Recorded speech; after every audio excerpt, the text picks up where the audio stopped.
നമ്മുടെ ലൈഫിലെ പ്രതിസന്ധികളെ തരണം ചെയ്യണമെങ്കിൽ നമ്മൾ എന്ത് ചെയ്യണം? പഠിക്കണം. എന്ത് വിഷയമാണോ, എന്ത് പ്രശ്നമാണോ നമുക്കുള്ളത്, ആ പ്രശ്നത്തെ ഓവർകം ചെയ്യാൻ എന്ത് ചെയ്യണം? അതിനെക്കുറിച്ച്, ആ പ്രശ്നത്തെക്കുറിച്ച് കൂടുതൽ പഠിക്കണം. പഠിക്കുമ്പോൾ അതിനെ ഓവർകം ചെയ്യാനുള്ള ചില മാർഗങ്ങൾ നമുക്ക് തെളിഞ്ഞു കിട്ടും.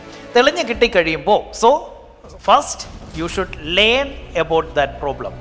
കൂടുതൽ ആ പ്രശ്നത്തെക്കുറിച്ച് പഠിക്കുക. അപ്പം നമുക്ക് ചില സൊല്യൂഷൻസ് കിട്ടും. ഈ സൊല്യൂഷൻസ് എന്ത് ചെയ്യണം? ഇംപ്ലിമെൻ്റ് ചെയ്യണം. അതിനുവേണ്ടി എന്ത് ചെയ്യണം? ഒരുപാട് തവണ നിങ്ങൾ പ്രാക്ടീസ് ചെയ്യണം. ഓവർ പ്രാക്ടീസ് എന്ന് പറയും. ഒരു തവണയല്ല, 2 തവണയല്ല, എത്ര തവണ നമുക്ക് നമ്മളുടെ സ്കില്ല് ഡെവലപ്പ് ചെയ്യുന്നത് പ്രാക്ടീസ് ചെയ്യാൻ പറ്റുമോ അത്രയും കൂടുതൽ, അത്രയും പെട്ടെന്ന് നമുക്ക് എന്ത് ചെയ്യാം? നമ്മുടെ പ്രതിസന്ധികളെ ഓവർകം ചെയ്യാൻ പറ്റും. അതുകൊണ്ട് എന്ത് കാര്യം നമുക്കറിയത്തില്ലയോ അത് നമുക്ക് എന്നും ഒരു വേദനയായിരിക്കും.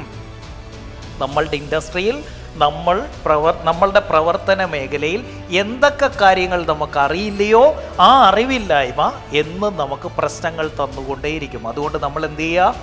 മരണം വരെ ബി എ സ്റ്റുഡൻറ്റ്. എനിക്ക് ലോട്ടറി അടിച്ചതല്ല, എനിക്ക് ആരെങ്കിലും കൊണ്ടുവന്ന് എന്തെങ്കിലും തന്നിട്ടാ നീ രക്ഷപ്പെട്ടോ അല്ലെങ്കിൽ നിന്റെ പ്രശ്നങ്ങൾ തീർത്തോ എന്ന് പറഞ്ഞതല്ല. ഞാൻ തുടങ്ങി വെച്ച പ്രശ്നങ്ങൾ അല്ലെങ്കിൽ ഞാൻ വരുത്തി വെച്ച പ്രശ്നങ്ങളെല്ലാം ഞാൻ തന്നെ വീട്ടി, ഞാൻ തന്നെ തീർത്തു. അതിന് ഞാൻ എന്താ ചെയ്തത്? 2 കാര്യം. 1 പഠിച്ചു, 2 പ്രാക്ടീസ് ചെയ്തു. മനസ്സിലാവുന്നോ? അപ്പോൾ നിങ്ങൾ നോക്കിയാൽ മതി, നിങ്ങൾക്ക് ചുറ്റുമുള്ള സ്ട്രഗിൾ ചെയ്യുന്ന ആളുകളെ കുറിച്ച്. നിങ്ങളുടെ കൂട്ടത്തിൽ ആരെങ്കിലും സ്ട്രഗിൾ ചെയ്യുന്നുണ്ടെങ്കിൽ നിങ്ങൾ അവരെ ശ്രദ്ധിച്ചാൽ മതി. അവർ പഠിക്കാത്തവരാണ്. പഠനം നമ്മളുടെ ജീവിതത്തിൽ മുന്നോട്ടേക്കുള്ള യാത്രയിലെ എല്ലാ പ്രതിസന്ധികളെയും തരണം ചെയ്യാൻ നമ്മളെ സഹായിക്കും. അപ്പോൾ നമുക്ക് എന്താ പഠിക്കേണ്ടത്? ഇമോഷൻസിനെ കൺട്രോൾ ചെയ്യാൻ പഠിക്കണം. മനസ്സിലാവുന്നോ? കാരണം നമ്മുടെ ലൈഫിൽ നമ്മുടെ ഗ്രോത്ത് വരുന്ന സമയത്ത് IQ അല്ല, മോർ ഇമ്പോർട്ടൻ്റ് ഈസ് EQ.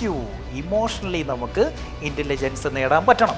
അങ്ങനെ ഇന്ന് ഞാൻ എൻ്റെ 2016 പ്രതിസന്ധികളെ, 17 പ്രതിസന്ധികളെ, അന്നത്തെ പ്രശ്നങ്ങളെ തിരിഞ്ഞു നോക്കുന്ന സമയത്ത് എനിക്ക് സന്തോഷമാണ്. കാരണം എന്താ?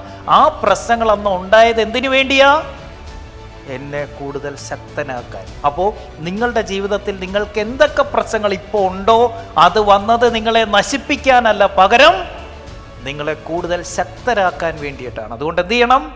You should love your hard time. പ്രതിസന്ധികളെ, പ്രശ്നങ്ങളെ പ്രണയിക്കാൻ പഠിക്കണം. ക്ലിയർ ആണോ? അന്ന് ആ പ്രശ്നങ്ങൾ ഇല്ലായിരുന്നെങ്കിൽ ഇന്ന് ഡോക്ടർ അനിൽ ബാലചന്ദ്രൻ ഇല്ല. അന്ന് ഞാൻ ബാങ്ക്രപ്റ്റ് ആയില്ലായിരുന്നെങ്കിൽ ഇന്ന് ഡോക്ടർ അനിൽ ബാലചന്ദ്രൻ ഇല്ല. സോ അന്നത്തെ ആ ദിവസങ്ങളെ, അന്ന് എന്നെ കളിയാക്കിയവരെ ഞാൻ ഇന്ന് ശത്രുവായി കാണണോ അതോ അവരോട് താങ്ക് യു പറയണോ? നമ്മൾ നിൽക്കുന്ന ഇൻഡസ്ട്രിയെക്കുറിച്ച്, നമ്മളുടെ കർമ്മത്തെക്കുറിച്ച് കൂടുതൽ പഠിക്കുക, കൂടുതൽ പ്രാക്ടീസ് ചെയ്യുക. അതുവഴി ഈസി ആയിട്ട് വളരെ പെട്ടെന്ന് തന്നെ നമ്മളുടെ പ്രതിസന്ധികളെ ഓവർകം ചെയ്യാൻ പറ്റും. അങ്ങനെയാണ് ഞാൻ എൻ്റെ ലൈഫ് മാറ്റിമറിച്ചത്.